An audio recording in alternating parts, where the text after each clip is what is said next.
আসসালামু আলাইকুম রহমতুল্লাহ। প্রিয় সপ্তম শ্রেণীর শিক্ষার্থী বন্ধুরা, গত ভিডিও ক্লাস পর্যন্ত আমরা মূলত আলোচনা করে শেষ করেছিলাম তোমাদের বিজ্ঞান পাঠ্য বইয়ের অধ্যায় 9-এর পাঠ 5-এর আগ পর্যন্ত। সো আজকের এই ভিডিওতে আমরা পাঠ 6-7 যেটা রয়েছে তাপের প্রভাবে পদার্থের প্রসারণ, এটা নিয়ে আমরা আলোচনা করব।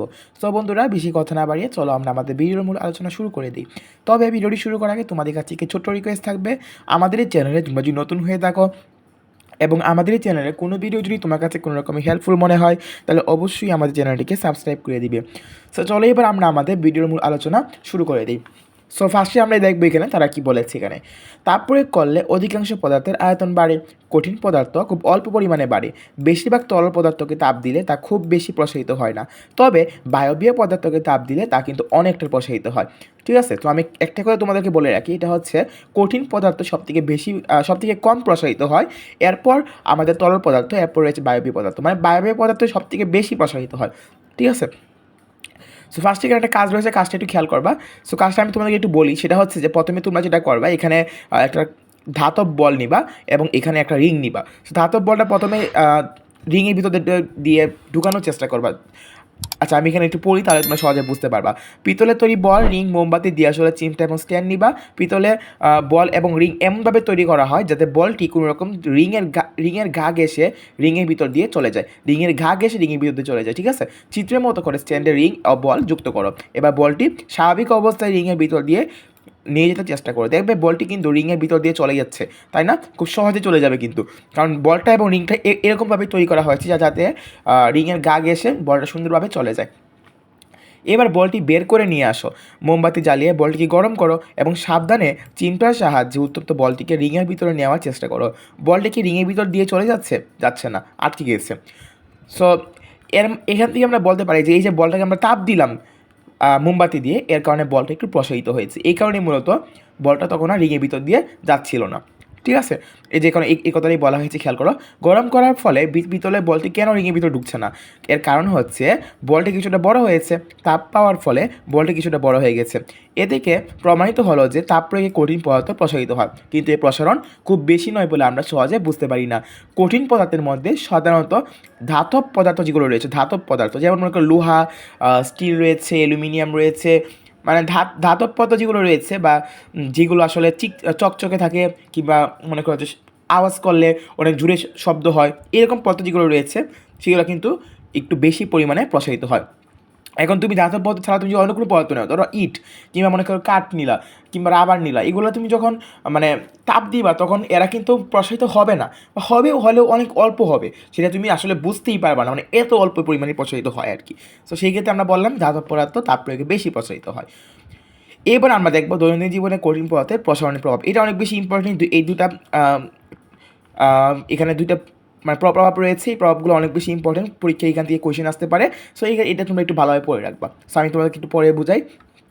কখনো কি দেখেছো যে জ্যামের, সসের বা অন্য কোনো কিছু কাঁচের বোতলের বা শিশির ধাতব মুখটি খোলা যাচ্ছে না? এরকম অবস্থা সাধারণত বোতলের ধাতব মুখটি গরম করা হয়, তারপর তার মোচড় দিলে সহজেই খুলে আসে। কেন সহজে মুখটি খুলে আসে? কারণ ধাতব মুখটি তাপ পেয়ে প্রসারিত হয়ে বোতল থেকে কিছুটা আলগা হয়ে যায়, তাই এটি সহজে খুলে আসে। 2 নাম্বারটা কী বলা হচ্ছে খেয়াল করো। তোমরা কি রেল লাইন দেখেছো? দুটি সমান্তরাল লোহার পাতের উপর দিয়ে রেলগাড়ি চড়ে। খেয়াল করবে দুটি লোহার পাতে কিন্তু কিছু দূর পর পর কাটা থাকে। আসলে ইচ্ছা করে কিন্তু লোহার পাতের অংশ মধ্যে কিছুটা ফাঁক রাখা হয়েছে। রেলগাড়ি চড়ার সময় লোহার চাকা কিন্তু মানে ট্রেনের যে চাকাগুলো রয়েছে সেগুলো কিন্তু লোহার তৈরি, পুরোপুরি লোহার তৈরি। সো এই যখন লোহার তৈরি চাকা এবং রেলগাড়ির যে মানে রেল লাইনের যে পাতগুলো রয়েছে দুইটা কিন্তু লোহার, তো দুটো যখন চলবে তখন এর মধ্যে কিন্তু মানে এর মাঝখানে ঘর্ষণ তৈরি হয়। সো ঘর্ষণের ফলে লোহার পাত কিন্তু গরম হয়ে যায়, এতে লোহার পাত কিছুটা বেড়ে যায়। লোহার পাতের সংযোগস্থানে ফাঁক না থাকলে তা বেঁকে যেত এবং রেল দুর্ঘটনা ঘটতে পারত। ফাঁক থাকায় লোহার পাত বেড়ে ফাঁকটুকু পূরণ করে, এতে লোহার পাত বেঁকে যায় না। ঠিক আছে, সো এবার এই দুটা প্রভাব আশা করি তোমরা বুঝতে পেরেছো। এই প্রভাবগুলো তোমরা অবশ্যই ভালোভাবে একটু পড়ে রাখবা, কারণ এখান থেকে পরীক্ষায় 4 নাম্বার কোয়েশ্চেন কিংবা 3 নাম্বার কোয়েশ্চেনে মানে বলে দেওয়া হয় যে দৈনন্দিন জীবনে আমাদেরকে কঠিন পদার্থের প্রসারণের প্রভাবগুলো লিখতে হবে। সো এখান থেকে তোমরা কিন্তু লিখতে পারবা। এরপর আমরা যেটা পড়বো তরল পদার্থের প্রসারণ নিয়ে। কঠিন পদার্থের তুলনায় তরল আয়তনে বেশি বাড়ে। তরল ধাতু পারদের প্রসারণকে কাজে লাগিয়ে থার্মোমিটার তৈরি করা হয়। তোমরা সম্পর্কে কিন্তু ইতিমধ্যে জেনেছো আগের ভিডিওতে।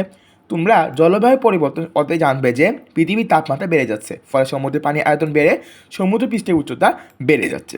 ঠিক আছে, সো এবার দেখো বায়বীয় পদার্থের প্রসারণটা যেটা রয়েছে সেটা একটু খেয়াল করো। এখানে ফার্স্টে কাজ রয়েছে, কাজটাকে একটু আমরা পড়ি। একটি শক্ত এবং খালি কাচের বোতল নিবা, বোতলটি না ফুলিয়ে বোতলের মুখে লাগিয়ে দিয়ে সুতা দিয়ে বেঁধে দাও। ঠিক আছে, আমার বোতলটা না ফুলিয়ে জাস্ট তুমি উল্টো করে জাস্ট বোতলের মুখের মধ্যে যেটা করবা, বোতলের মুখটার মধ্যে বেলুনটা লাগিয়ে দিবা সুতা দিয়ে বেঁধে। একটি পাত্রে ফুটন্ত গরম পানি এবং অপরটি ঠান্ডা পানি নাও। এবার বোতলটি সাবধানে গরম পানিতে ডুবাও। কি দেখছো, বেলুনটা কিন্তু কিছুটা ফুলে উঠেছে। এবার বোতলটা ধরে ঠান্ডা পানিতে ডুবাও, বেলুনটা কিন্তু থুপসে যাবে। এখন কেন এরকমটা হয়েছে এটা আমরা এখন একটু খেয়াল করো। বায়বীয় পদার্থ তাপ পেলে কঠিন ও তরল পদার্থের প্রসারণ হচ্ছে বেশি বাড়ে। বোতলটি গরম পানিতে ডুবালে বোতলের ভিতরে বায়ু তাপের প্রসারিত হচ্ছে, ফলে বোতলের বায়ুতে বেলুন প্রবেশ করে, বোতলের বায়ু বেলুনে প্রবেশ করে কিছুটা ফুলে উঠছে। এবং আবার দেখো, বোতলটি ঠান্ডা পানিতে ডুবানো হলে বোতলের ভিতরে বায়ু সংকুচিত হয়ে যাচ্ছে, ফলে বেলুনে বায়ু বোতলের দিকে ফিরে আসছে, তাই বেলুনটি আবার চুপসে যাচ্ছে। এ থেকে প্রমাণিত হচ্ছে যে তাপ পেলে বায়ু পদার্থ প্রসারিত হচ্ছে। এটা তোমরা ভালোভাবে পড়ে রাখবে, কারণ এখান থেকে তোমাদের একটা কোয়েশ্চেন আসতে পারে, 2 নম্বর কোয়েশ্চেন কিংবা 3 নম্বর কোয়েশ্চেন আসতে পারে। সো এটা তোমরা একটু ভালোভাবে পড়ে নিবা। এরপর কি বলা হয়েছে, বায়বীয় পদার্থের প্রসারণের প্রভাব আমাদের জীবনে। সো এটাও কিন্তু অনেকটা ইম্পর্টেন্ট, এখান থেকেও তোমাদের পরীক্ষায় কোয়েশ্চেন আসে। বায়বীয় পদার্থের প্রসারণের প্রভাব প্রকৃতিতে এবং আমাদের দৈনন্দিন জীবনে বেশ দেখতে পাওয়া যায়। তোমরা কি রুটি সেঁকতে দেখেছো? এক পর্যায়ে রুটি কিন্তু বেশ ফুলে ওঠে, রুটিতে একটু ছিদ্র করে দিলে শব্দ করে কিছু বেরিয়ে আসে। কেন এরকম হয়? তোমরা জানো আটার সাথে পানি মিশিয়ে রুটি তৈরি করা হয়। রুটির ভিতরে পানি গরম হয়ে বাষ্পে পরিণত হয়, জলের বাষ্প আরও তাপ পেয়ে প্রসারিত হয়, ফলে রুটিটি কিন্তু ফুলে ওঠে। তাপের ফলে গ্যাসের প্রসারণটি কাজে লাগে ইঞ্জিন চালানো হয়। তোমরা বড় হয়ে আলো ভালোভাবে বুঝবে। ইঞ্জিন চালানোর জন্য জ্বালানি পুড়িয়ে তাপ দিয়ে বায়ুকে প্রসারিত করা হয়। প্রসারিত বায়ু যে ধাক্কা দেয় তাকে ব্যবহার করে ইঞ্জিন চালানো হয়। তাপের ফলে বায়ু প্রসারিত হওয়ার কারণে বায়ুমণ্ডলে অনেক পরিবর্তন হয়, নিজের সম্পর্কে আমরা জানবো। সো এই ছিল আজকের ভিডিও এই পর্যন্ত থাকবে। দেখা হবে নেক্সট ভিডিওতে। ততক্ষণ সে ভালো থাকবা, সুস্থ থাকবা। আল্লাহ হাফেজ।